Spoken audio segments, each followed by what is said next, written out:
Oh my god. Oh, the fall. Oh. It's so tense in this light breeze. It is the U.S. SailGP team that they will take top honors as they claim victory here in Sydney. Welcome to Overreaction with me, Alex, and to my right, everyone's favourite reporter, Lisa Darmanin.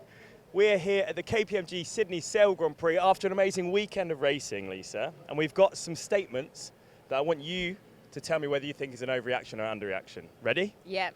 Okay, statement one, very apt for today. The US SailGP team are the most improved team. I think that's pretty fair. Yeah. I think that's fair because I was reflecting that last in the event, they towed out during training, they capsized and missed the event, and they've come back and won it. Imagine. Like, how is that for belief in a team, for working hard, and sort of making amends in the city? What do you reckon? What a comeback. I think, no, I agree. I think it's awesome. I think seeing the reaction of particularly Anna and the team and how much it meant to them, you can tell it's really been tearing them up inside. And just to give you some stats, obviously they came last in 2025, and since the beginning of this season, in Perth they were 5th, Auckland 7th, and then Sydney, obviously they won. So what an improvement. Yeah, I think it's incredible. I think, Sydney, not the light wind destination that we're used to, but the light winds definitely play in their favour, so it was a good opportunity for them to capitalise. But to see those results in Perth and Auckland that were really top end just goes to show how they've been really working on their weaknesses. So incredible to see. I was going to ask about that. What was it, do you think, about today that made them have such a good one? I think they were really good at the moding. So what I mean by that is like picking what mode, whether they're going to go 2 hulls in the water, one hull in the water, or go for the foil. And, in the final, what they did really well is they were able to stick that first maneuver, stay on the foils. And I put that a lot down to Anna. Now, Anna is normally in the grinding position, so she didn't change her role at all. She's got so much power up there. Whereas on the other teams, they've gone from strategist position into the grinding position because of the way the rules work. So a little bit compromised. And when you've got a big wing and you're trying to stay on the foils, there's so much power that you need to use at that time. If you don't get it, you don't get the foiling maneuver, and I think that could make the difference. So on a day like today, it's actually a huge advantage to have a female like Anna in the grinding position, and an advantage they've got over all the other teams, right? Yeah, because they're not changing and everybody else is. So it's a little card they've had up their sleeve for a while. Well, we saw them have the shoey. They're definitely out there so celebrating. So proud of the shoey. Good job, Taylor, for taking on an Aussie tradition. They're celebrating somewhere out there behind us. It's going to be really interesting as well when we go over to the Americas for the next leg and see how they do with the momentum and how it goes. In contrast to USA, obviously we've got North Star Canada, and another statement from me is that something's not right at North Star Canada. Oh, that's almost an underreaction, yeah. I think, because I was going to say. I mean, nothing's going right for North Star Canada, and I think, I think that's, a pretty hard way for them to finish. I think for so many events, for me, I do the post-race interviews with Giles, and it's been really hard to kind of, every time I see him, to be like, another tough day on the water. But over this weekend, talking him to the mix zone, I think we should have a listen of what he had to say. Yeah, he seemed quite disheartened. Let's check it out. We're just not firing, to be completely frank. We're doing quite a few things not that well, to be quite frank. I think we had two did good starts and one nearly. But yeah, we just couldn't convert either. I think, weren't clean on the boat handling side. Not popping onto the floor too well, not picking the right side. There was, just not a good day. What is it, do you think, that's changed with North Star Canada? Because this time last year, they were rocking. Yeah, they were in the final this time last year in Sydney, and they haven't had any significant changes within the crew lineup.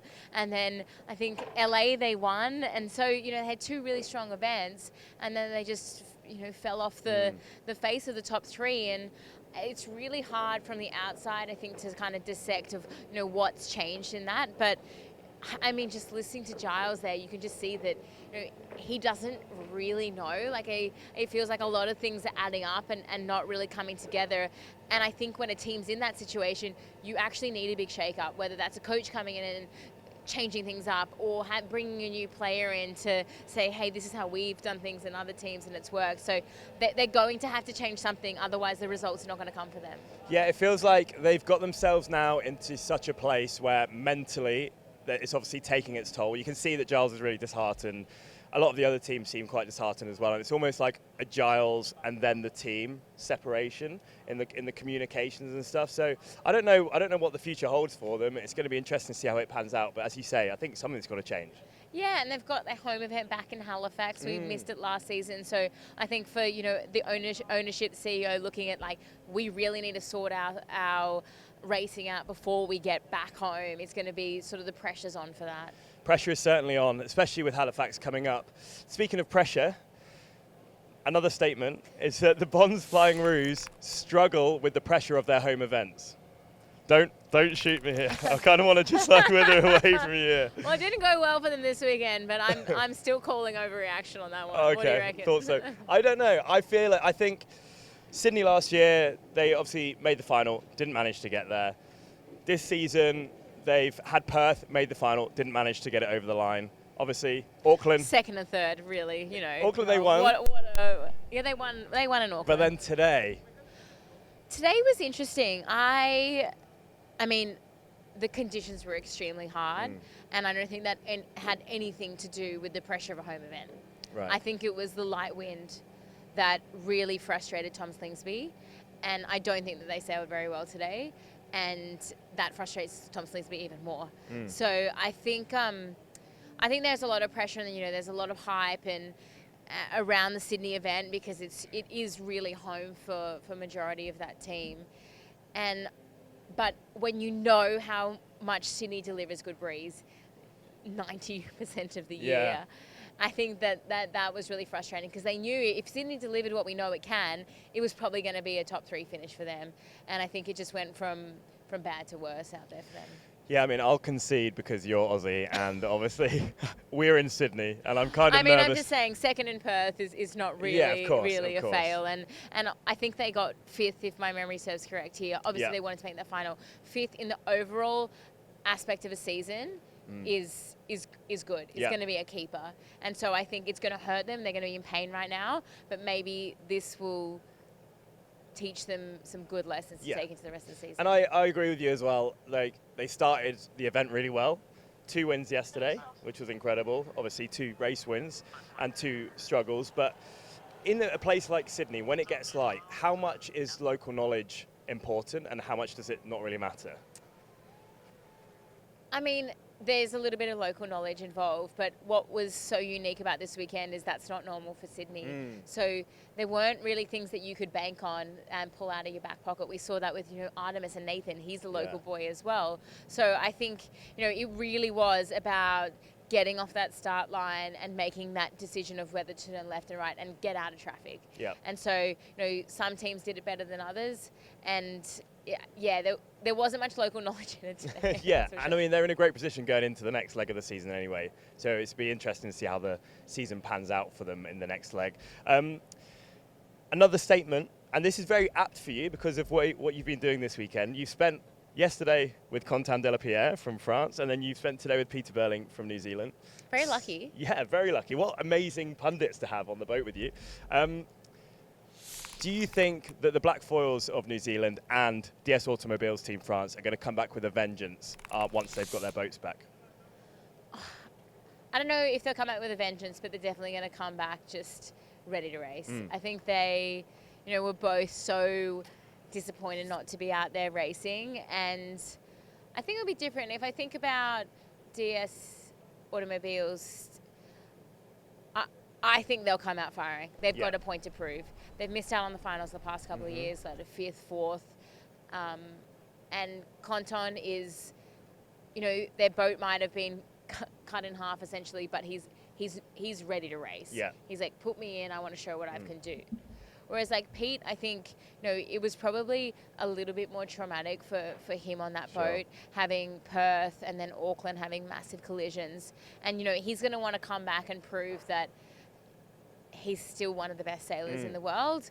But I think that sort of energy to come back with a vengeance isn't as much there. It's more he's going to have to build back into what we know the Black Foils can be. Yeah, and there's also obviously going to be a staggered approach in terms of the boats being ready to race. I mean, we know that the French team are having kind of a Frankenstein boat put together of the part of the Black Foils boat with theirs, so they'll be ready to go beforehand. But in terms of the actual racing itself, Contan started the season so strong. And I mean, even after the crash in the last event, I think he was still third in the overall standings. So he's got points to prove, as you say. And what was really nice for me this weekend was to see the return of Manon to the tech site here. I mean, they had an amazing little dinner with the team. So they've definitely got resilience in their team. What was it like with Pete today? And was there anything that he shared with you that you can reveal here? I can reveal that. Actually, we did have a bit of a chat. So I think we should have a listen to that and then debrief it. Okay. Pete, great to see you here, but we just want to know, how's Louis and how's the team doing after Auckland? It's been, I suppose, a super tough period for the team. I think the main thing that's given us strength is just seeing Louis kind of on the recovery. He's now made it back to Antigua, which is great. He's obviously got a long road ahead of him, kind of waiting for the legs to continue to mend, but all going well at the moment. So that's pretty much the main positive. I guess it's hard right now. You're sort of in a waiting game to find out what happens with the boat. Yeah, we're still in a bit of waiting game to see what happens with the boat. It's been awesome. The league's kind of made some changes now to the software to kind of make sure people don't end up in the same issue we had, which has been super tough that we're the ones that had to find out that way. But looking forward to trying to move ahead and figure out what the plan is from here. I mean, as you can see, they doesn't really know what the plan is back forward, but they're sort of waiting, ready to go. You can see that, he's still processing it all and still, happy that changes have been made to not let that incident happen again. But I think when you don't know a plan as a sailor, as a sailor out there, you always have a plan and you can change the plan, but to not really know what the situation is and not have that clarity, it's really hard to be able to prepare your team, to rally your team, to be like, it's okay guys, we'll be back next event. It's we don't know what that timeline is. So he didn't give much away, but you can tell that he just wants to be racing. And it's really, really hard to see. Sure, and it will all come in time. Time will hopefully heal everything. And speaking of time, we are out of time here in Sydney. They're packing up behind us. We hope you enjoyed the KPMG Sydney Sail Grand Prix. We'll see you in Rio.